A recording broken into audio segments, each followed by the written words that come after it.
बिस्मिल्लाहिर्रहमानिर्रहीम। अस्सलाम वालेकुम। MTH 101 लेक्चर नंबर 25 इंटीग्रेशन आप लोगों के साथ डिस्कस करूँगा। प्लीज़ चैनल को सब्सक्राइब कर दें। सबसे पहले आप लोगों को पता होना चाहिए कि व्हाट इज़ इंटीग्रेशन। इंटीग्रेशन होती क्या है? तो integration the inverse of process of differential, मतलब डेरिवेटिव के इन्वर्स होता है इंटीग्रेशन। ठीक है। उसके बाद इंटीग्रेशन की टू टाइप्स होती हैं। एक होता है डिफ़ाइन इंटीग्रल और एक होता है इनडिफाइन इंटीग्रल। डिफ़ाइन इंटीग्रल में अपर और लोअर लिमिट अप्लाई की जाती है, लेकिन आज सिर्फ हम इनडिफाइन इंटीग्रल के बारे में पढ़ेंगे। इनडिफाइन इंटीग्रल जिसमें अपर और लोअर लिमिट नहीं होती। ठीक है। उसको रिप्रेजेंट इस तरह करते हैं, इस तरह integral f of x d x equal f of f x plus c. ये जो साइन है इसको इंटीग्रल बोलते हैं। उसके बाद फंक्शन होता है और डी एक्स का मतलब होता है विद रिस्पेक्ट टू एक्स। आगे हम एग्जांपल करते हैं तब आपको सही समझ आएगी। इससे पहले अगर आपके डेरिवेटिव के कंसेप्ट नहीं है तो प्लीज़ पहले डेरिवेटिव के कंसेप्ट क्लियर करें, उसके बाद ही आपको इंटीग्रेशन समझ आएगी। तो सबसे पहले हम डेरिवेशन के कुछ रूल हैं वो क्लियर कर लेते हैं। कांस्टेंट रूल का जो डेरिवेटिव होता है वो ज़ीरो होता है। पावर रूल का जो डेरिवेटिव होता है d by d x x की पावर एन, तो इसका डेरिवेटिव ऐसे होता है कि जो पावर होती है वो शुरू में आ जाती है और पावर में से एक कम। आगे है प्रोडक्ट रूल। प्रोडक्ट रूल मतलब दो फंक्शन का डेरिवेटिव लेते हैं। पहले का डेरिवेटिव लेते हैं, फिर सेकंड वाला एज इट इज़ आ जाता है, फिर प्लस, फिर सेकंड जो फर्स्ट वाला होता है फिर वो उसी तरह आ जाता है, फिर सेकंड वाले का हम डेरिवेटिव लेते हैं। आगे है क्वोशिएंट रूल। क्वोशिएंट रूल में हम दो डेरिवेटिव, अगर दो फंक्शन डिवाइड हो रहे होते हैं, अगर जैसे एफ ऑफ एक्स और जी ऑफ एक्स आपस में डिवाइड हो रहे हैं, तो जो डिनोमिनेटर में जी ऑफ एक्स होगा उसका स्क्वायर लेंगे, फिर वो उसी तरह ऊपर चला जाएगा जी ऑफ एक्स, फिर जो नोमिनेटर में एफ ऑफ एक्स है उसका हम डेरिवेटिव लेंगे, फिर माइनस, फिर एफ ऑफ एक्स इसी तरह लिखेंगे, फिर उसके बाद जी ऑफ एक्स का डेरिवेटिव लेंगे। अब ट्रिग्नोमेट्रिक फंक्शन जो डेरिवेटिव हम लेते हैं आप लोग ये माइंड में रख लें, तभी आपको क्लियर होंगे कंसेप्ट। जो साइन का डेरिवेटिव होता है d by d x, sine x का डेरिवेटिव कॉज एक्स होता है, कॉज एक्स का डेरिवेटिव माइनस साइन एक्स होता है, टेन एक्स का डेरिवेटिव सीकेंड स्क्वायर एक्स होता है, कोसिकेंड स्क्वायर एक्स का derivative minus cosecant x cot x होता है, सीकेंड एक्स का derivative secant x tan x होता है, कॉट एक्स का derivative minus cosecant square x होता है। ये आप लोग याद कर लें ये रूल, और तभी आपको इंटीग्रेशन के बारे में आएगा। अब सबसे पहले रूल ऑफ इंटीग्रल, जैसे कांस्टेंट इंटीग्रल का साइन लगाया, फिर कांस्टेंट लिखा ए, फिर D of x. D of x का मतलब विद रिस्पेक्ट टू एक्स, तो इसमें हम ए कांस्टेंट जो है वो उसी तरह आ जाता है, फिर हम ए को जो वन है ना, वन की जगह एक्स आ जाएगा प्लस सी। ये जब हम एग्जांपल करेंगे तब आपको सही समझ आएगी। ठीक है। कांस्टेंट जो होता है वो हमेशा बाहर आ जाता है, और वन का जो डेरिवेटिव होता है मतलब उसका एक्स होता है, उसका आंसर एक्स होता है, ए एक्स प्लस सी। वेरिएबल का जो डेरिवेटिव होता है वेरिएबल में वन ऐड करते हैं, मतलब एक्स की जो पावर होती है वो हम वन प्लस वन एक ऐड करेंगे, टू हो जाएगा divide by two plus two. ठीक है। जैसे आगे पावर रूल में, जैसे पावर रूल पहले अप्लाई होता है ना, इंटीग्रल का साइन लगाया, एक्स की power n d by x equal, अब अप्लाई कैसे होगा, एक्स की पावर में वन जमा करेंगे एन प्लस वन, फिर वही हम नीचे डिवाइड भी करेंगे एन प्लस वन, जैसे यहाँ पर किया है वेरिएबल में पावर रूल अप्लाई हुआ है।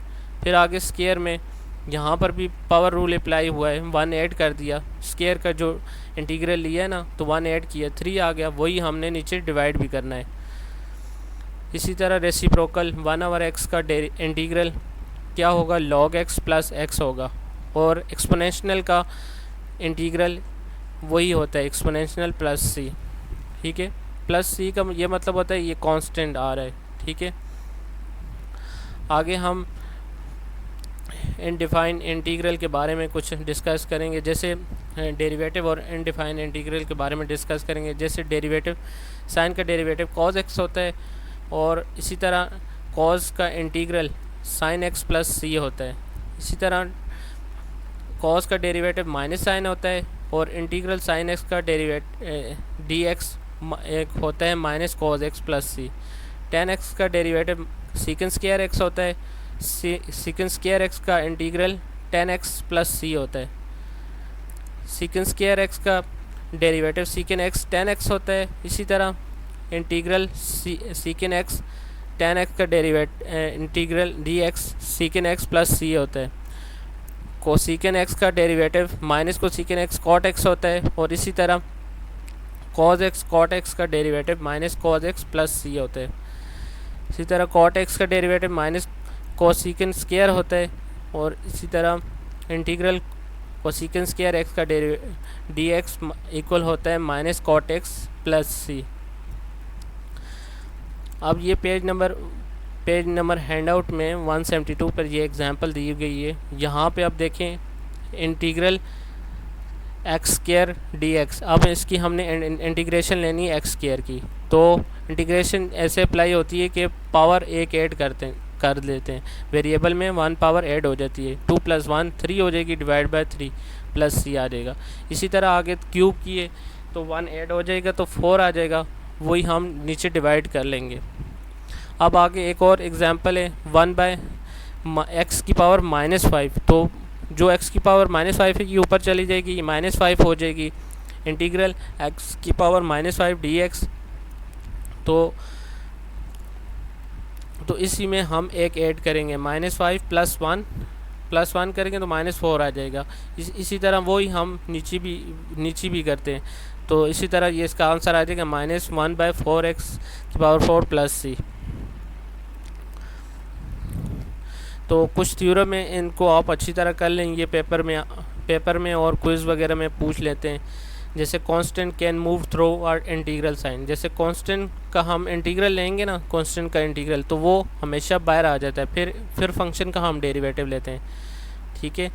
इसी तरह बी जो ऑप्शन नंबर बी है, एंटी डेरिवेटिव ऑफ सम का हम एंटी डेरिवेटिव लेंगे, तो वो हम सेपरेट कर लेते हैं, ठीक है।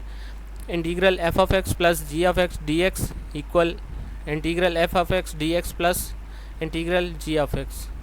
इसी तरह सी टाइप है, अगर माइनस आ जाता है difference in the difference anti derivative, तो हम उसको सेपरेट में लिखेंगे, integral f(x) minus g(x) into dx, तो इक्वल होता है f(x) integral f(x) dx minus integral g(x).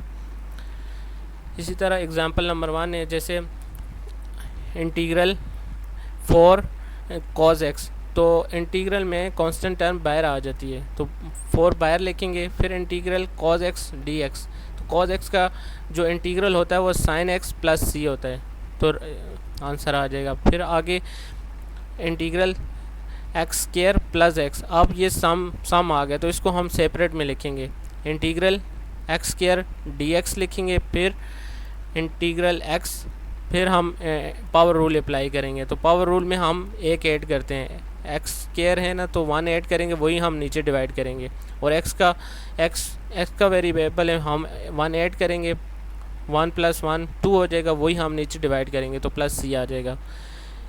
इसी तरह एग्जांपल 3 में भी इसी तरह यही हुआ है, हम पहले सेपरेट कर लेंगे, पावर रूल अप्लाई होगा, 1 ऐड कर देंगे, तो वही हम नीचे डिवाइड कर लेंगे, ठीक है।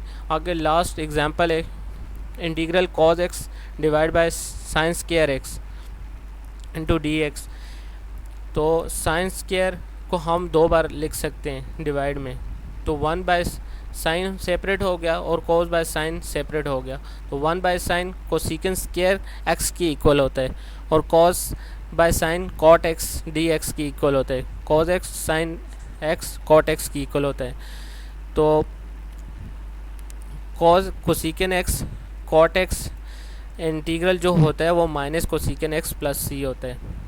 अगर आप लोगों को कुछ पूछना है तो आप लोग मुझे कांटेक्ट कर सकते हैं, इंशाल्लाह मैं आप लोगों को गाइड कर दूंगा। अल्लाह हाफिज़।